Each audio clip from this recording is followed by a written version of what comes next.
मंदिरों में हैं, भगवान से आशीर्वाद मांग रहे हैं कि बेड़ा उनका पार हो जाए, लेकिन दरअसल फैसला तो ईवीएम में कैद हो चुका है और जनता जनार्दन ने जो फैसला सुनाया वो ईवीएम में कैद हो चुका है और वो अब बाहर आ रहा है और बहुत जल्द जो रुझान है वो थोड़ी देर में थोड़ा बहुत सेटल होने लगेंगे। करीब 10 बजते बजते और 12 बजते बजते तस्वीर जो है वो साफ होने लगेगी कि आखिर इस बार यानी लोकसभा चुनाव में किसने जीत हासिल की। क्या मोदी सरकार तीसरी बार हिंदुस्तान में बनने जा रही या फिर विपक्ष ने कोई बड़ा कमाल करके दिखाया है, ये सारी चीजें क्लियर होंगी। हम लगातार आपको तस्वीरें दिखा रहे हैं।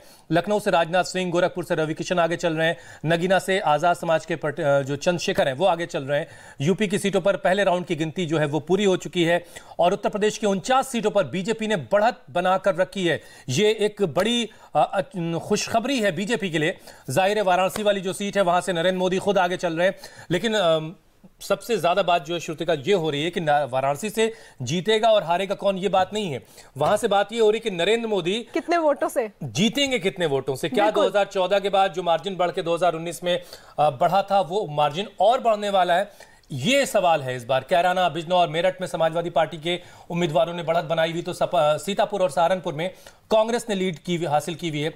पश्चिमी यूपी के 8 सीटों पर समाजवादी पार्टी आगे चल रही। कैराना, बिजनौर, मेरठ में समाजवादी पार्टी के उम्मीदवारों ने बढ़त बनाई हुई है। सीतापुर और सहारनपुर में कांग्रेस को, सहारनपुर से इमरान मसूद हैं कैंडिडेट, उन्होंने लीड हासिल कर रखी है। और तो इस हिसाब से अगर देखा जाए तो जो सबसे बड़ा सूबा है हिंदुस्तान का, जहां से 80 लोकसभा सीटें आती, वहां से इंडिया अलायंस जो है वो कितनी सीटें हासिल करेगा, इस पर भी सबकी नजरें होंगी। कोलकाता नॉर्थ से मुर्शिदाबाद से सीपीएम के मोहम्मद सलीम आगे चल रहे हैं। देखिए ये जो सीट है मुर्शिदाबाद, मोहम्मद सलीम सीपीआईएम से वो वहां से आगे चल रहे हैं और लेफ्ट की इकलौती सीट होगी अगर मोहम्मद सलीम साहब वहां से जीतते। काफी वरिष्ठ नेता हैं श्रुतिका। बिल्कुल, और जो अभी शुरुआती रुझानों में देखने को मिल रहा है उसमें स्पष्ट बहुमत की तरफ एनडीए जाता हुआ नजर आ रहा है, तो वहीं इंडिया अलायंस 150 के पार सीटें उनको मिलती हुई शुरुआती रुझानों में नजर आ रही हैं। लेकिन ये सिर्फ शुरुआती रुझान है, इसलिए हम ये बार बार दोहरा दें कि ये सिर्फ शुरुआती रुझान है। आप इंडिया टीवी के साथ बने रहिए और लगातार इंडिया टीवी के जरिए आपको पल पल का अपडेट मिलता रहेगा और इसके लिए हमने बड़े पैमाने पर तैयारियां की हैं। 496 सीटों के रुझान आ चुके हैं। 543 में से एक सीट तो ऑलरेडी बीजेपी पहले से जीती हुई है, सूरत की जो निर्विरोध बीजेपी ने हासिल की थी। एनडीए 295 पे लीड कर रही है, इंडिया अलायंस 163 पर लीड कर रही है, अदर्स के खाते में 38 सीटें जा रही हैं। महाराष्ट्र बहुत बेहतर होंगे और मुझे लगता है कि एक तरफा ये स्वीप होने वाला है दिल्ली। पंजाब में 13-0 का टारगेट जो है पंजाब के मुख्यमंत्री ने दिया था। कुरुक्षेत्र और गुजरात में भी आप लोग चुनाव लड़े हैं, वहां के लिए किस तरह का आंकलन? पंजाब में 13 सीटें हैं। पंजाब में 2 साल में भगवंत मान सरकार ने जिस तरीके से काम किए हैं, आम जनता के काम किए हैं, वो काफ़ी पॉजिटिव था। उसके साथ साथ जिस तरीके से वहाँ के संगठन ने इतनी गर्मी में दिन रात मेहनत किए, 3-3 बार वो एक एक घर में पहुँचे हैं। कई इनन्यूमरेबल आप देखेंगे कि छोटी छोटी सभाएं हुई हैं।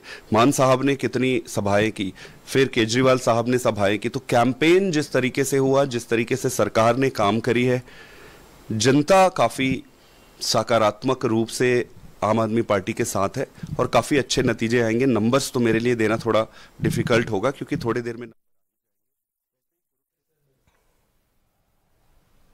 बीरभूम से, कोलकाता नॉर्थ से तृणमूल के सुदीप बनर्जी आगे चल रहे हैं और काफी हद तक ये माना जा रहा है कि वो सीट वो निकाल भी लेंगे। मुर्शिदाबाद से सीपीएम के मोहम्मद सलीम आगे हैं। डायमंड हार्बर से ममता बनर्जी के भतीजे हैं अभिषेक बनर्जी, वो चुनाव लड़ रहे हैं। ये भी सीट एक तरीके से मानी जा रही है, जो पूरा ग्रेटर कोलकाता कहा जाता है श्रुतिका जिसको, और यहाँ पर ममता बनर्जी की जबरदस्त पकड़ है। हालांकि स्टेट और सेंटर के इलेक्शन को लेकर के जो अवाम है, जो जनता है, उसके रुझान अलग अलग होते हैं, उसका मिजाज अलग अलग होता है। बीजेपी उम्मीदवार बांसुरी स्वराज ने दिल्ली के बिरला मंदिर में पूजा अर्चना की है, उसकी तस्वीरें भी आ रही, वो भी आपको दिखाएंगे।